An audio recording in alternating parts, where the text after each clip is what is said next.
Explication de la syntaxe. Cette requête sélectionne le champ ma colonne de la table, nom du tableau, en évitant de retourner des doublons.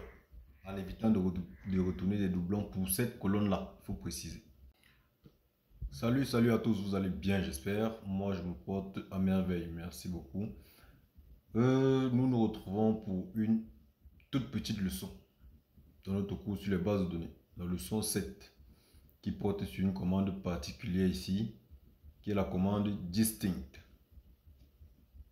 C'est une leçon de moins de 5 minutes.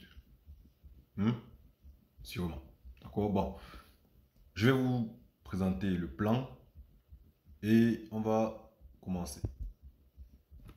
En grand 1, ou alors on aura d'abord une introduction. Ensuite, un grand 1 où nous allons voir la syntaxe basique. Grand 2, exemple. Grand 3, conclusion. Avant de commencer, je vais vous demander de faire 3 petites choses ou 4 comme vous avez déjà l'habitude de faire. Abonnez-vous à la chaîne si ce n'est pas encore fait. Activez la cloche de notification. Partagez la vidéo. Likez, commentez. On prend dans le générique et on revient.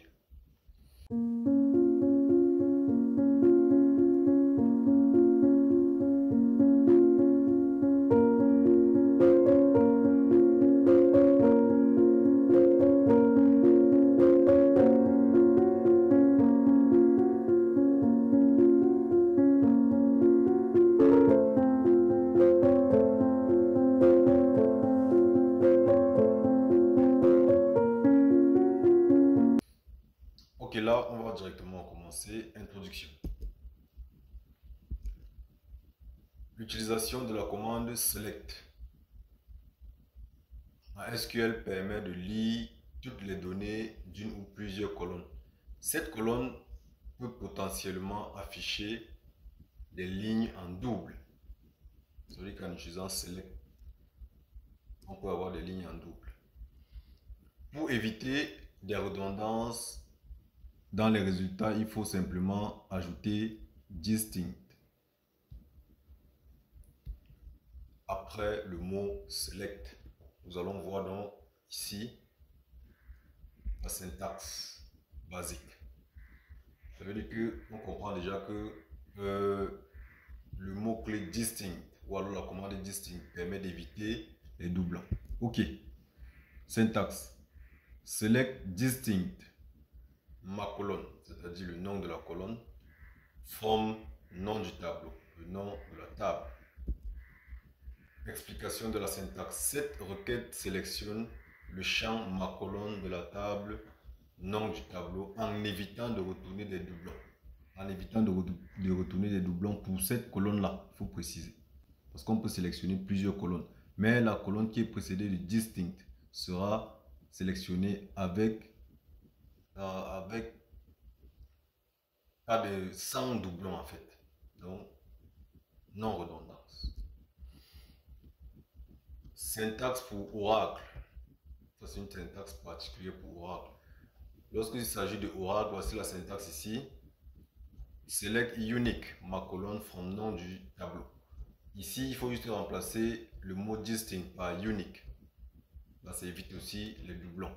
Ok, là, on a fini avec la syntaxe. On va donc passer à l'exemple. Exemple. Prenons le cas concret d'une table client qui contient des noms et prénoms.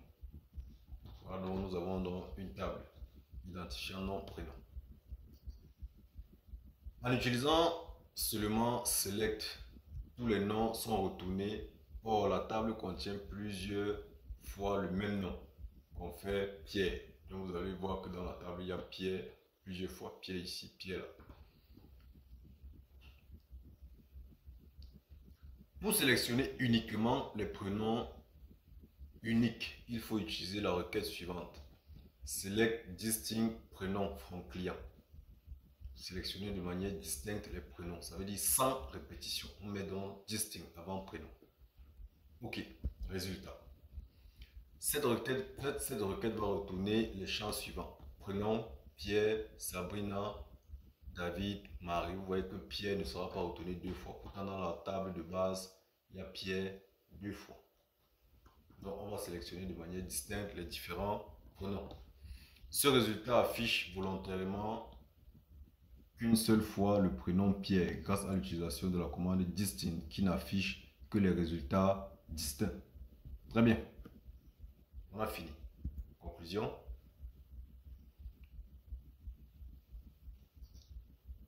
L'utilisation de la commande distinct est très pratique pour éviter les résultats en double. Cependant, pour optimiser les performances, il est préférable d'utiliser la commande SQL Group By lorsque c'est possible. Ceci dit, notre prochaine leçon, qui est la leçon 8, va parler donc de la commande Group By. Portez-vous bien. N'hésitez pas de mettre en commentaire le pays depuis lequel vous me suivez. J'ai envie de connaître un peu la portée de la chaîne. Abonnez-vous, portez-vous bien, commentez, likez.